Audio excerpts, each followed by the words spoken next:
what I don't understand, what I fail to glean from what I've heard, is you're the third or fourth special envoy we've had to the Sudan.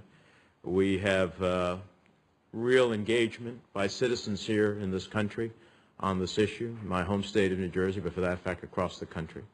We have thousands of letters of that engagement by people. We have the political engagement at the highest levels of our government.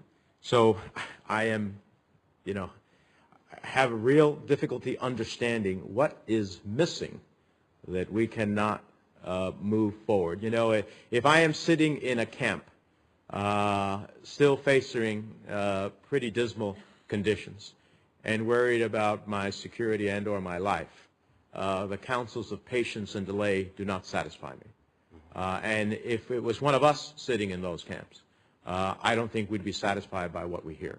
So I'm trying to grasp what is the elements that we are missing here, that despite everything that we hear, and now the third or fourth special envoy and the commitments of presidents and the greatest country on the face of the earth, leading with others, what is it that we are missing here that we cannot reach the successful conclusions we want in turning the tide on the lives of these people?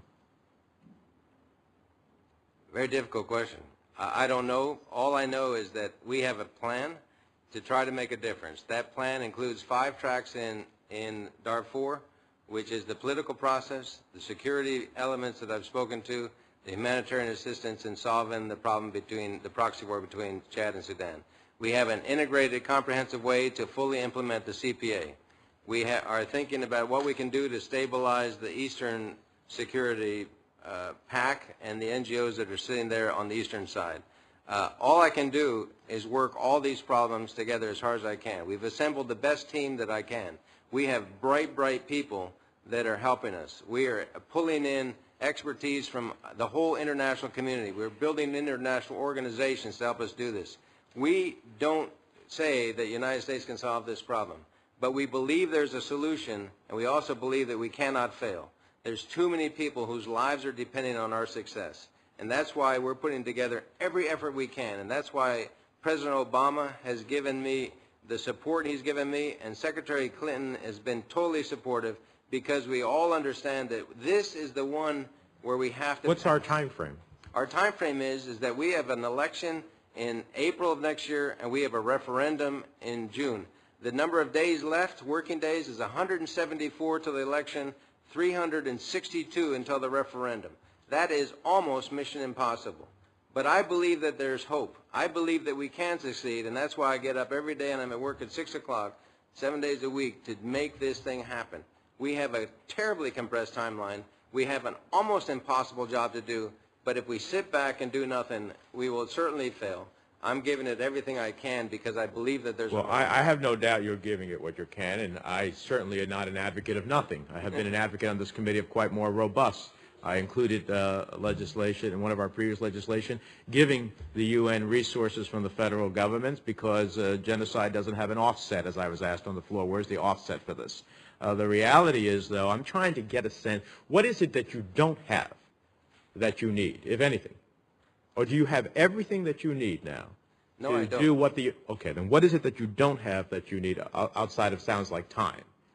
Time is the big one. The second thing is we need some space on sanctions. There are things that we are doing and sanctioning that are hindering me from being able to bring development to the South. There are things that are hindering me because of sanctions that are keeping the people of Sudan from getting the education they need. I have a simple radio that's a doctor and a BlackBerry that connects up to 5 leading institutions so that doctors in Darfur in the South and around can call in and get the latest medical help, and I can't even distribute them because of the sanctions. The trains, the very elements that we need and equipment that we need to develop the South can't come through Port Sudan or Khartoum because it's all sanctioned. We have to take a good look and say, what can we do to ensure that the Southern Sudanese have every opportunity to be birthed as a nation that's not in an incubator, but one that can survive on its own. And I will tell you that we have worked issues and put ourselves in the proverbial box in some areas we're going to need some help from the Congress in those areas. Let me ask you one other set of questions. What does this say? You know, we are talking a lot about the intelligent use of our soft power, but what does it say about our ability to succeed with soft power in terms of trying to get the goals of saving these people's lives and changing their lives? Well, obviously all the elements of soft power are things that we're trying to use, but what it really comes down to is making a difference with the NGOs that have the capacity, increasing the capacity for the NGOs to work. It means bringing more development in, and it means having a more integrated development program, rural development programs, poverty reduction plans that the Sudanese themselves come up with. And that's what we're asking people in Juba to do, is come up with their plan and then figure out how we can work with them on their plan to make them successful.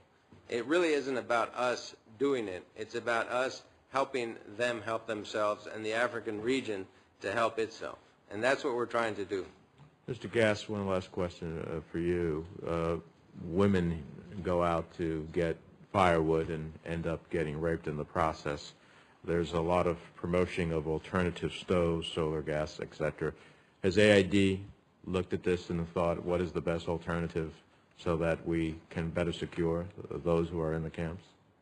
Thank you for your question, Senator. Earlier we did have a discussion of women's issues, especially in Darfur, and you're absolutely right.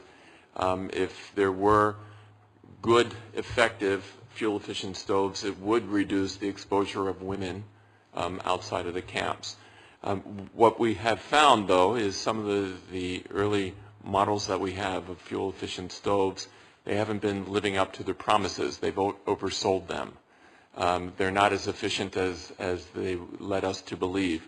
So we are now working on a study to help identify ways of improving them so that we come up with a better design and a stove that truly is fuel efficient and energy efficient. And what's your time frame for that? It's in progress now, and I can't give you with any definition when it will be concluded, but we will certainly work with you and your staff on that. We'd like to know your progress on that. Absolutely. Thank you very much.